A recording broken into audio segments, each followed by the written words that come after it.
حضور نے ارشاد فرمایا مجھے 5 ایسی چیزیں دی گئیں جو میرے سے علاوہ کسی اور کو نہیں دی گئی۔ پہلی چیز، جب حضور کسی سے جہاد کے لیے نکلتے، مقابلے کے لیے نکلتے تو 1 مہینے کی مسافت پہ ہوتے تو دشمن پہ رعب پیدا ہو جاتا، تو یہ حضور کو شان دی گئی ہے۔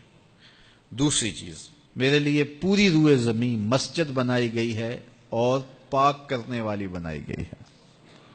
یہ کسی نبی کی شان نہیں تھی، معبد میں جانا پڑتا ہے عبادت کے لیے، لیکن حضور نے اس صحن کائنات میں قدم رکھا، دھرتی پاک کر دی گئی۔ اب جہاں بھی کھڑے ہو کے نماز پڑھ لو، پوری زمین ہمارے لیے مسجد بنا دی گئی۔ تیسری چیز، اس امت کے لیے یہ خصوصیت ہے کہ مال غنیمت اس امت کے لیے حلال کیا گیا۔ اور چوتھی چیز، مجھے شفاعت کا حق دیا گیا۔ قیامت کے دن اللہ تعالیٰ جل شانہ اپنے محبوب علیہ السلام کو شفاعت کا اذن دیں گے اور حضور شفاعت کریں گے، اور جب شفاعت کا دامن کھولیں گے تو بڑے بڑے گناہ گار اس دامن میں چھپ جائیں گے۔ اعلیٰ حضرت بولے، پیش حق مجدہ شفاعت کا سناتے جائیں گے، آپ روتے جائیں گے، ہم کو ہنساتے جائیں گے۔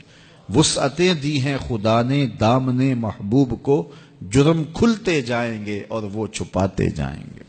اور 5ویں چیز، اللہ نے مجھے خاتم النبیین بنایا ہے، میرے بعد نبوت کا سلسلہ ختم کر دیا گیا۔ تو یہ وہ خوبیاں ہیں جو مجھے عطا کی گئی ہیں، حضور نے فرمایا میرے علاوہ کسی اور کو نہیں عطا کی۔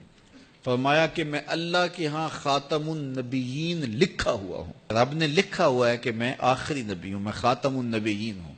یہ کب سے لکھا ہے؟ اللہ اکبر، حضور علیہ الصلوۃ والسلام کی ولادت کے وقت لکھا، 40 سال کے ہوئے تب لکھا، یا پھر جب حضور کا وصال ہوا تب لکھا کہ اب آپ کے پاس کوئی نبی نہیں آئے گا؟ کب لکھا؟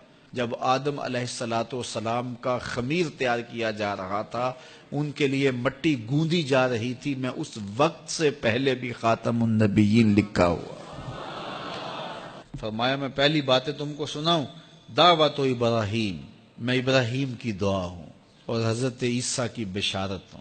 انجیل برنباس کے اندر ہے کہ جب حضرت عیسیٰ نے کہا کہ لوگوں میرے بعد جو آنے والا ہے اس کا نام احمد ہوگا، تو بشارت دے رہے ہیں کھڑے ہو کے، تو ایک حواری نے کہا، 12 حواری تھے آپ کے، ایک حواری نے کہا جس کے قصیدے آپ بھی پڑھ رہے ہیں کیا وہ آپ سے بھی افضل ہوگا؟ تو سنو حضرت عیسیٰ نے کیا جواب دیا، تمہیں ٹھنڈ پڑ جائے گی۔ حضرت عیسیٰ علیہ السلام نے کہا افضل ہونے کی بات پوچھتے ہو، وہ تو اتنی عظمتوں کا حامل ہے، اگر اس کے نالین کے تسمے کھولنے کی سعادت ابن مریم کو مل جائے تو یہ بھی مقدر کی بات ہے، وہ اتنی فضیلتوں کا حامل ہے۔ اگر اس کے نالین کے تسمے کھولنے کی سعادت مجھے مل جائے تو میں مقدر والا سمجھوں گا اپنے آپ کو، اتنی عظمتوں کا حامل ہوگا۔ اللہ اکبر، کہا میں وہ ہوں، حضور بیان فرما رہے ہیں۔ اللہ اکبر، یار جب حسن خود ناز پہ آ جائے تو پھر تو اس کے انداز تکلم نرالے ہوں گے نا۔ تو کہا میں ابراہیم کی دعا ہوں، میں عیسیٰ کی بشارت ہوں۔ اگلی بات حضور نے کیا ارشاد فرمائی، جب میری ماں نے مجھے جنم دیا تھا تو میری ماں نے ایک خواب دیکھا تھا، فرمایا میں اس خواب کی تعبیر ہوں، اور فرمایا اللہ کے ہاں میں اس وقت بھی خاتم النبیین لکھا ہوا تھا جب حضرت آدم کا خمیر ابھی تیار ہو رہا تھا۔